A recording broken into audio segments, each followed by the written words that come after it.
Welcome back to Franchise Legends, the podcast where we dive deep into the stories, strategies, and successes of the people building the greatest franchise systems in the world. Today, we're stepping into the home services sector to uncover a true hidden gem in the franchise landscape, the largest painting company in North America. My guest is Adam Beidenbender, Vice President of Franchise Business Development at CertaPro Painters. Adam is a veteran of the franchising industry with experience dating back to 2002, and he has a fantastic perspective on why home services, especially painting, is a secure and highly lucrative business. In this episode, we tackle the biggest misconceptions about the CertaPro model, including the crucial point that franchisees are not painters. They are sales, marketing, and leadership executives managing their own subcontracting crews. Adam shares the powerful economics of CertaPro Painters, from their impressive 3-tier lead generation system to their rapid financial ramp up with average first-year sales exceeding $500,000. If you've ever looked past unsexy businesses for a path to wealth and security, this is the episode that will make you rethink everything. Now, let's welcome a true franchise legend, Adam Beidenbender. Hi, Adam. Very nice to have you here on Franchise Legends podcast. And we are excited to learn more about your business acumen, your experience, and what you know about the franchising industry. So tell me, Adam, how long have you been in franchising? Oh, thank you for having me. First of all, I appreciate the opportunity to come on the podcast. And yeah, I've been in franchising since 2002. So started my career with Quiznos Sub and filtered through a few other food brands throughout the next 20 years, and came on board with CertaPro Painters about 3.5 years ago. I got to tell you, I was really shocked at the difference between food franchises and then home services. It was shocking, and it took one read of the FDD to understand, wow, this is a hidden gem in franchising that I really hadn't known about at all. So, very happy to be on board with CertaPro Painters. I've the privilege of being the vice president of franchise business development, so I oversee all the franchise sales, both new territories and resales. So it's been a great ride so far, and we're just seems like we're just hitting our stride. Well, it's a privilege to even have you here on the show. Over 20 years of experience in franchising. I'm curious, CertaPro Painters, what problem do you solve? Oh man, great question. So let me put it this way. We are the largest and only national painting company in North America. So we're the largest by about fourfold. So the problem that our franchisees solve is, how do we beautify someone's home? How do we do the most low-cost maintenance on a home that really makes it last? And that's typically a coat of paint to the outside. We have other ancillary products that we also sell with our franchisees, such as cabinet painting. So we solve that for folks that don't want to replace all their kitchen cabinets, but just want a new look on it. So we do that. And then we also have a garage floors division where we are doing a garage floor coating to allow people to have just a more beautiful garage. Oh, that makes so much sense. So beautifying homes would be the problem you're solving, and what helps your clientele or your customer or your audience win. And so I'm curious, beautifying homes, is that recession proof? Well, I wouldn't call anything recession proof. I think it sort of depends on the recession. If you remember back in 2008, the Great Recession, right? There were a lot of homes that were going short sale, and they were coming back into the market. So that was a challenging time for our franchisees.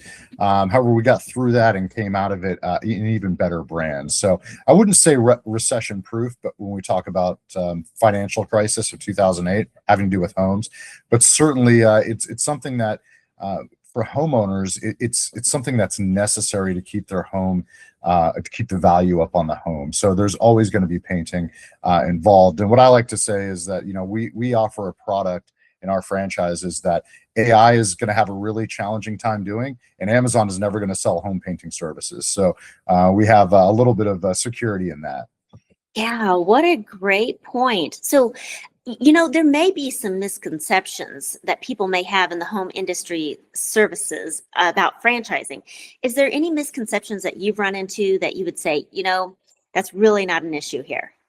Yeah, I get a lot of people that come in that are interested in looking at the franchise, and one of the first things out of their mouth is, "Man, I don't want to paint houses," and that's great because you don't have to be a painter. As a matter of fact, if you pick up a paintbrush in this business, you've probably done something drastically wrong.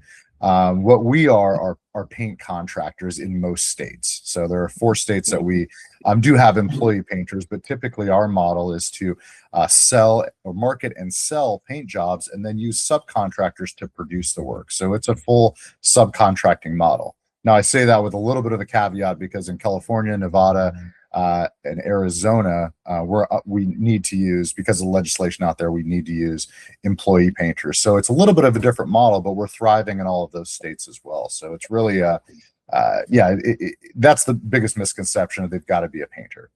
Yeah, so it sounds like you have the systems in place and the model in place for success of a new franchisee. So when a new franchisee signs and says, "Okay, I'm ready to take this venture," how does that first 90 days look?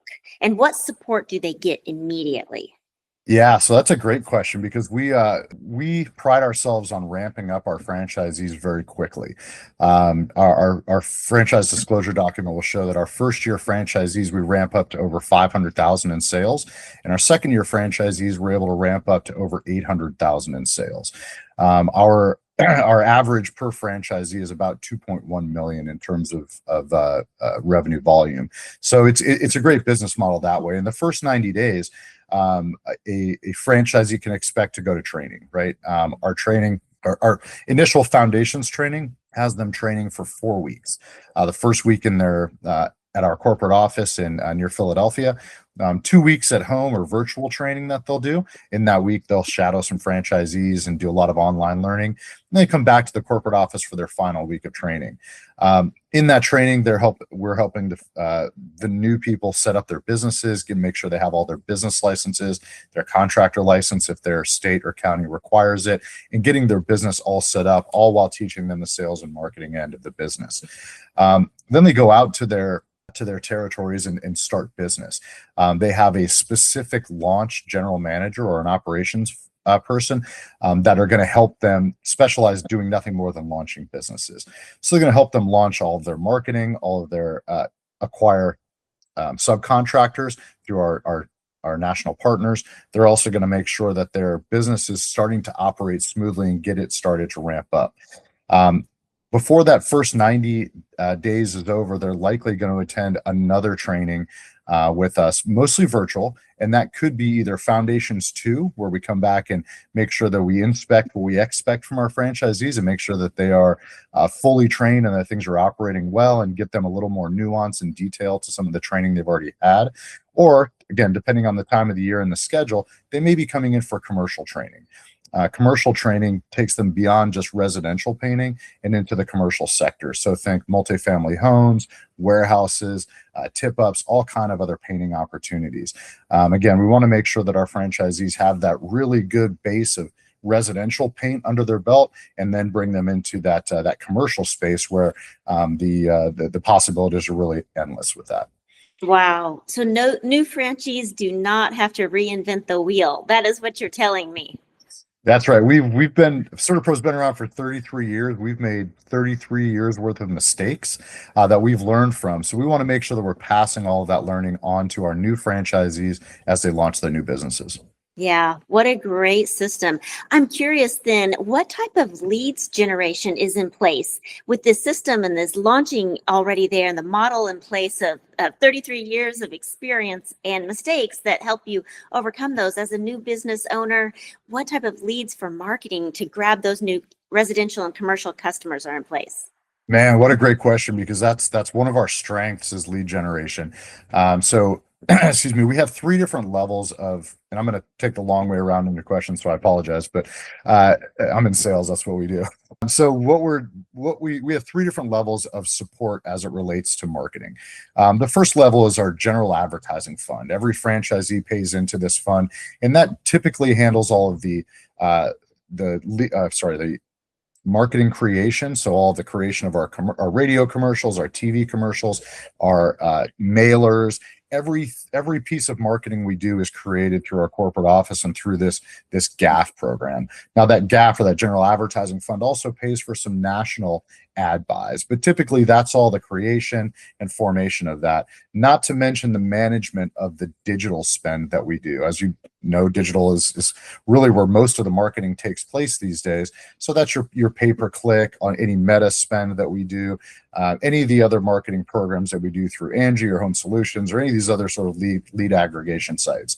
The second level down would be the co-op. So we've got almost 500 territories operating in the US and Canada right now. So excuse me. So each individual DMA, so think Dallas Fort Worth is the DMA. We have a co-op in that area of franchisees that all contribute money to the local spend, or that DMA spend. So that's going to get your television buys, your radio buys, your streaming television, and some of those brand building activities that happen just within the DMA level. And then it comes to what the franchisee is responsible for executing, of course, with our support. And that's going to be their local advertising. So this is local, like I'm the CertaPro Painters of Philadelphia, so I may buy that AdWord for pay-per-click. They're responsible for executing the direct mail campaigns, again, through our preferred vendors with our already produced collateral materials. And then there's even more local stuff like door hangers and yard signs that folks will put out as they're producing jobs in some of the houses around the area, so that they're getting exposure that way. So there's really three different levels to that marketing spend and what we're doing on that. But I also want to add, on the support side, every franchisee from the time that they launch their territory is going to be working with one of our marketing success managers. So it's not just on them to figure out how to do all this. They have a dedicated person on our team to make sure that they are executing that spend correctly and making sure that they're getting the best results. And what we see from that is we are the largest painting company in North America. So it's akin to being, I don't know if you play poker, but if you've ever played poker, you notice there's generally one guy that's got a big stack of chips in front of him, and he's able to kind of push everybody around by how he bets. I look at our marketing that way. We are the 800-pound gorilla in the painting space in these DMAs where we are penetrated in. So our marketing spend goes so much further than Joe's Painting, or we affectionately call Chuck with a truck out there painting houses. When somebody Googles painters near me, we're going to come up first because of the spend we put out there. So another benefit with us, but also that's really how our franchisees are able to get so many leads on the residential side. The commercial side of the business is a little bit different, right? Those leads are certainly, we get some that come to us, but we're just scratching the surface on the marketplace as it relates to commercial painting. So those leads mostly come from our franchisees and getting out into their communities and networking through BNI groups and through Chamber of Commerce, those things where they are meeting with other business owners and other property managers or any of the other folks they would meet on the day-to-day to start generating those commercial leads. Yeah, absolutely. Well, first of all, I don't play poker. And second, you apologize for taking the long way around an answer. And I really appreciate you taking that long way. I always say when someone apologizes, so you're apologizing for being amazing? Well, thank you. So great answer. Thank you so much. And so you described what that ongoing coaching looks like for a new franchisee owner. So what type of person is your ideal franchise owner? Are you looking for specific traits? We do, and I'll say this: we pride ourselves on being able to turn anyone into a franchise owner with CertaPro. But what we see the most successful folks coming in are folks that have a sales and marketing background and that generally enjoy that type of work. Mm-hmm. Our business, and let's just put it out there: our business is not sexy, like we're painting houses. But what it is it's a really good business. From a business standpoint, right? They're able to get out there, market, and sell these things, and can manage their painters, manage their subcontracting crews. That's what makes it a good franchise owner for us. So the traits that we look for specifically are leadership skills, We look for people that can communicate effectively. We look for folks that aren't afraid to, get out there and talk to people. So it may not be good for the folks that are, looking to work behind a computer all day. That's not what we do. We are out there in the field. We're selling and managing painters through our system. Yeah, so your franchise owners don't necessarily need industry experience in Mm. painting and beautifying homes. It's more about that business acumen, that style, that being able to get out and network and connect with others. I mean, and really, if you are good at that, you can be successful, correct? Oh, absolutely. And when I came on board, I I'd say I took a survey, but really I just called a lot of franchisees of ours and talked to them about their backgrounds because I wanted to know what it took, right? I want to make sure that we're putting the right people in business with us, and that we can continue the success that we've had over the last 30 years. More importantly, continue the relationship that we have with our franchisees. It's phenomenal here. So I wanted to understand what their backgrounds were, and it was interesting. They were from everywhere, right? We had a lot of what I call banking refugees, right? That got a nice payout from their layoff from the banking industry and wanted to go and do something else. We had folks that came from software engineering that came in, and so the backgrounds, there was no one sort of industry that I could look at, which was what I was looking for. So that kind of was no good. But what I did find is that each of them had this leadership skill, that they're able to lead a team, they're able to assemble a team, they're able to scale a business with the right support from us. So that's really what I found was consistent with our franchisees, specifically against our top performers, is they were able to lead their teams to success. Yeah, I I see that a lot in new business ownership where there's so many hats to wear as an Mm. entrepreneur, and you can't be everything to everybody or every system as a one individual. So to have the franchising system, the model that you already have in place for CertaPro Painters is something that a new business owner can take and allow your team maximize all the pieces that maybe they don't want to wear the hat on, Yeah, like the I financial think. aspect. Yeah, absolutely. And that's something that we spend an awful lot of time with our franchisees and educating them. I touched on a few of the trainings that we do. There's much more than that. We've got trainings going on every single week either at our corporate office, out in out in the field, or some virtual training. It's making sure that we're communicating all of that over. And it could be financial acumen, right? We have a course going on next week just showing folks how to effectively manage their P&Ls. It's something that we do about every quarter to make sure that we're touching everyone and that everybody gets a piece of that.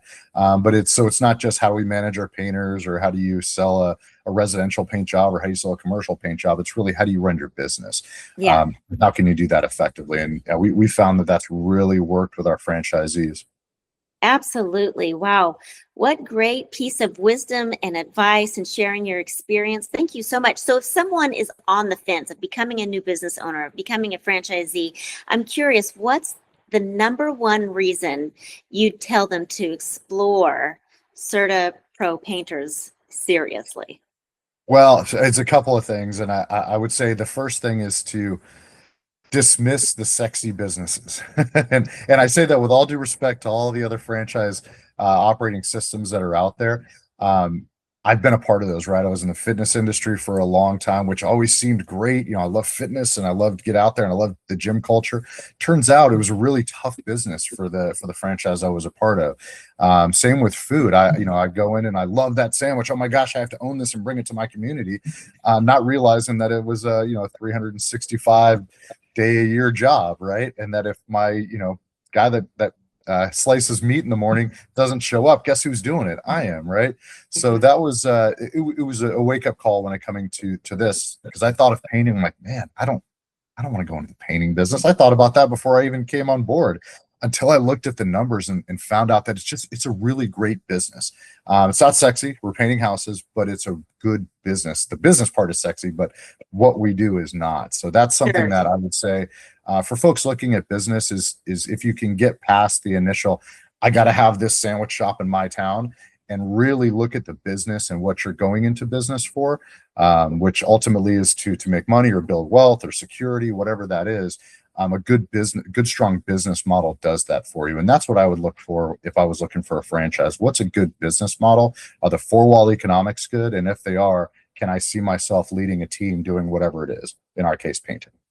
Oh, yeah. What great insight. Thank you so much for sharing. So next steps for our listener that's saying, okay, I'm ready to jump on board. I like this idea. I don't have to be in the business world anymore, reporting to someone else. I want to take my own leap of faith in myself and believe in myself and the systems that are already there on a 33-year-old established brand. I'm curious then, what's that next step? Do they reach out to you directly, go to your website, connect with you on LinkedIn? All of the above. Those are all great avenues. I say the next step is to, to reach out to us either via LinkedIn, via our website, via me directly. I'm happy to give my contact information out as well. That's the next step to really get it going and learn if this is something for you. Sure. And if it is, I think we'll both know it. We'll go through all the steps and we'll make it happen. And if it's not, that's okay. We can still paint your house at some point. So Absolutely. There you go. Right. Wait, I think I need some painting. I'll reach out to you. amazing.